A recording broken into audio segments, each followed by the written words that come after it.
বিচার ও সংস্কার ছাড়া জনগণ নির্বাচন মেনে নেবে না বলে হুঁশিয়ারি দিয়েছেন জাতীয় নাগরিক পার্টি এনসিপির আহ্বায়ক নাহিদ ইসলাম। জুলাই পদযাত্রার 11তম দিনে যশোরের 0 পয়েন্ট এলাকায় পথসভায় তিনি একথা বলেন। এ সময় দ্রুত জুলাই সনদ ঘোষণা ও নিরপেক্ষ নির্বাচন কমিশন গঠনের দাবি জানান এনসিপির আরেক নেতা হাসনাত আব্দুল্লাহ। এ সময় জুলাই আন্দোলনে হতাহতদের পরিবারের পাশে থাকার আশ্বাস দেন এনসিপি নেতারা। যশোর প্রতিনিধি তামান্না ফারজানার পাঠানো তথ্য ছবিতে তরিক ইসলামের আরও একটি প্রতিবেদন।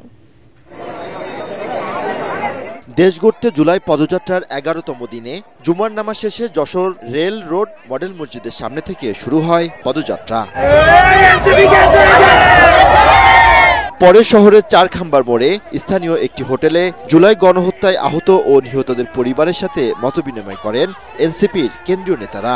এ সময় তুলে ধরেন তাদের নানা সমস্যার কথা। চিকিৎসার খরচটা এখনো পান নাই, ক্যাটাগরি রিলেটেড প্রবলেম আছে। পরে যশোরের জজকোর্ট মোড়ে পথসভায় কথা বলেন এনসিপি নেতারা।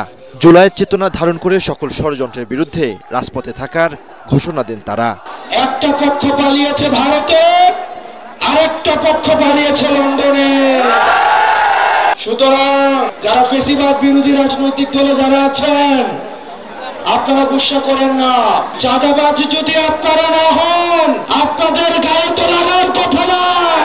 24-এর আকাঙ্ক্ষা আমরা ভুলিনি, আমরা ভুলতে দিব না। আগামীর বাংলাদেশে কোন চাঁদাবাজ, দখলদার, সিন্ডিকেট চালনাকারী, কোন অপকর্মকারীর আর জায়গা হবে না। এ সময় দলের সদস্য সচিব আক্তার হোসেন বলেন, সংস্কারের আলাপ টেবিলে আছে, রাজপথে নামতে বাধ্য করবেন না। আমরা যখন বাংলাদেশের সংস্কারের কথা বলছি, বিচারের কথা বলছি, তারা তখন শুধু নির্বাচনের কথা বলছে। বাংলাদেশে যদি আগের হাসিনার সিস্টেমই থাকে, হাসিনার সংবিধানই থাকে, হাসিনার বিচার বিভাগই থাকে, হাসিনার প্রশাসনই থাকে, তাহলে আমাদের নতুন করে বাংলাদেশ গড়ার যে স্বপ্ন, সেই স্বপ্ন কি বাস্তবায়ন হবে? আর দলের আহ্বায়ক নাহিদ ইসলাম বলেন, সংস্কার ছাড়া যারা নির্বাচনের পরিকল্পনা করছে, তারাই নির্বাচনকে পেছানোর ষড়যন্ত্র করছে।